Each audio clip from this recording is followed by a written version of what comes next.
Wakapolri Komjen Pol Syafruddin menyambut baik hal ini. Menurut Syafruddin, kenaikan gaji ini baik untuk menghindari pungutan liar, terlebih pada aparat kepolisian. Selain itu, Syafruddin berharap agar pendapatan negara bisa ditingkatkan. Dengan meningkatnya pendapatan negara, maka gaji seluruh ASN atau gaji pegawai bisa ikut naik. Ia juga yakin praktik pungli di kalangan aparat penegak hukum akan turun.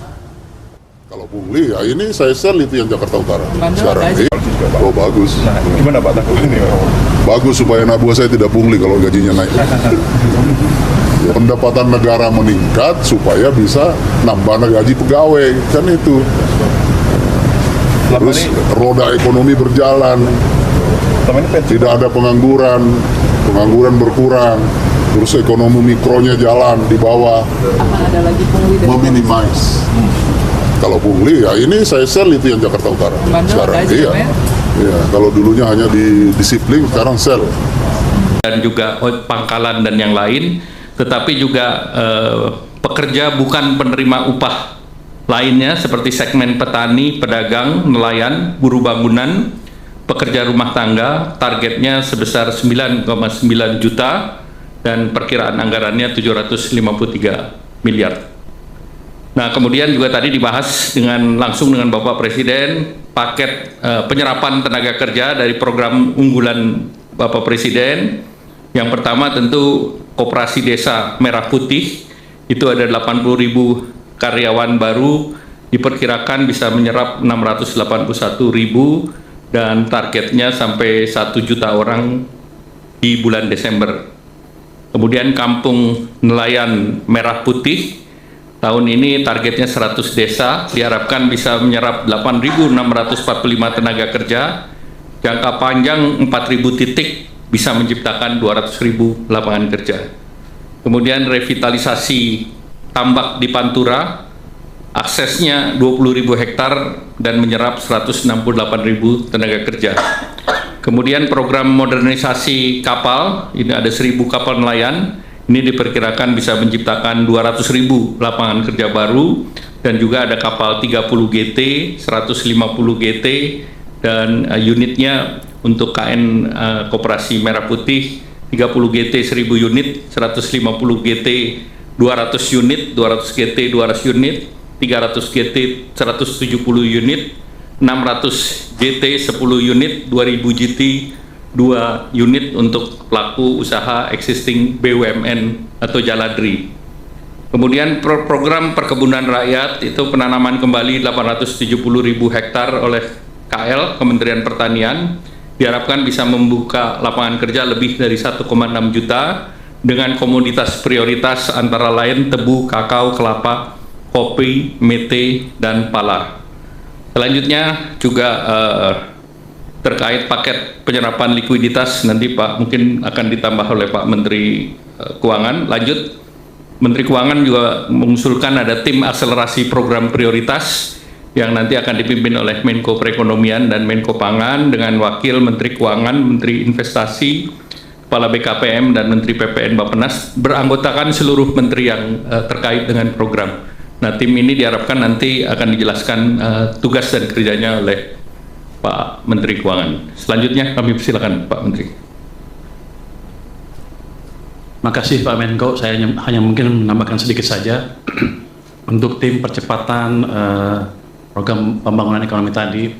Itu pada dasarnya kita akan monitor seluruh program-program utama pemerintah atau Pak Prabowo. Jadi ke depan harusnya nggak macet lagi. Kalau ada yang macet kita akan percepat supaya jalan dengan baik. Yang kedua, kita juga akan menerima pengaduan dari pelaku bisnis, siapapun yang punya bisnis yang masih merasakan ada gangguan di sistem perekonomian atau ketika mereka melakukan bisnis.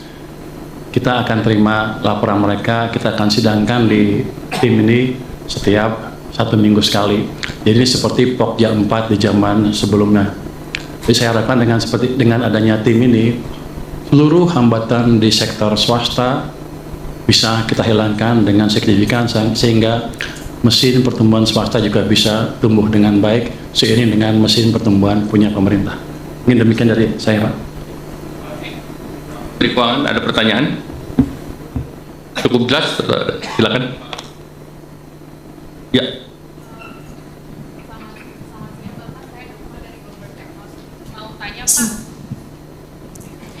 Izin mau tanya Pak soal stimulus PPh 21 DTP kan itu diperluas ke sektor hotel, resto dan lain-lain yang pariwisata tadi Pak. Apakah ada alasannya kenapa itu diperluas ke sektor tersebut Pak?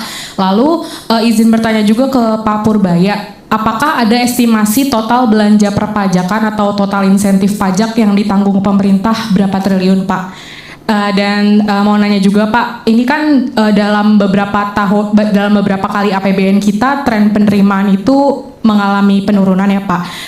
Di tengah hitung-hitungan fiskal yang ketat ini, bagaimana dampak dari stimulus yang diberikan terhadap perkembangan defisit? Apakah defisitnya APBN 2025 akan melebar atau seperti apa Pak? Terima kasih. yang silakan Mas, dua dulu ya. Selamat siang Pak Erlangga, Pak Purbaya Stefano dari Reuters. Pak, mau nanya tadi ada estimasi anggaran stimulus itu 16,23 triliun, itu maksudnya untuk yang kuartal 4 2025 dan juga 2026, tapi anggarannya dari 2025 ya Pak, mau mastiin itu aja sih Pak. Kemudian untuk Pak Purbaya itu kan kita udah punya 200 triliun nih Pak di Himbara. Nah, penempatan dana pemerintah di Himbara itu kan dapat depositonya bunganya sekitar 4%. Tapi nanti di koperasinya yang mendapat bunga itu bunga harapannya rendah. Jadi Pak mau tahu Pak, apakah ada selisih Pak biaya bunga Pak, biaya yang dikasih ke koperasi, dan kalau ada itu ditanggung sama siapa Pak? Apakah sama Himbara atau pemerintah gitu Pak? Memastikan tidak ada mismatch gitu Pak untuk biaya bunganya. Terima kasih. Baik, jadi yang terkait dengan tadi untuk perluasan ke sektor pariwisata, itu memang kita melihat bahwa sektor pariwisata terutama Horeca juga sedang mengalami tekanan. Oleh karena itu yang kemarin kita sudah berikan ke Padat Karya, kita perluas ke pariwisata dan diharapkan 482.000 orang bisa memanfaatkan, dan benefitnya mereka bisa memanfaatkan angka 60.000 sampai 400.000 tambahan ke orang per orang, sehingga kita berharap bahwa ini daya beli bisa terjaga juga. Dan kemudian tadi terkait dengan dana, memang 16T itu hanya sampai 2025, jadi bukan 2026, dan itu sebagian program sudah ada di kantongnya kementerian masing-masing, seperti PU, PERA sudah ada di kantong masing-masing, BPJS ada di BPJS, kemudian ada beberapa yang sektor lain yang sudah disediakan oleh Pak Menkyu. Mungkin silakan. Hanya menjawab sedikit aja yang tadi ya Pak, angka defisit seperti apa.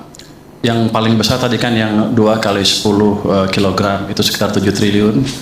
Sudah ada uangnya kami sediakan, bukan berarti defisitnya melebar, tapi saya bisa perkirakan tuh setiap tahun tuh penyerapannya berapa sih anggaran kita. Tahun lalu kan ada sisa juga, saya bisa hitung misalnya berapa. Jadi daripada sisa tinggal 3 bulan lagi mungkin nggak kepake, saya pakai ke sana. Jadi ini hanya optimalisasi penyerapan anggaran supaya berdampak bagi perekonomian tanpa merubah defisit.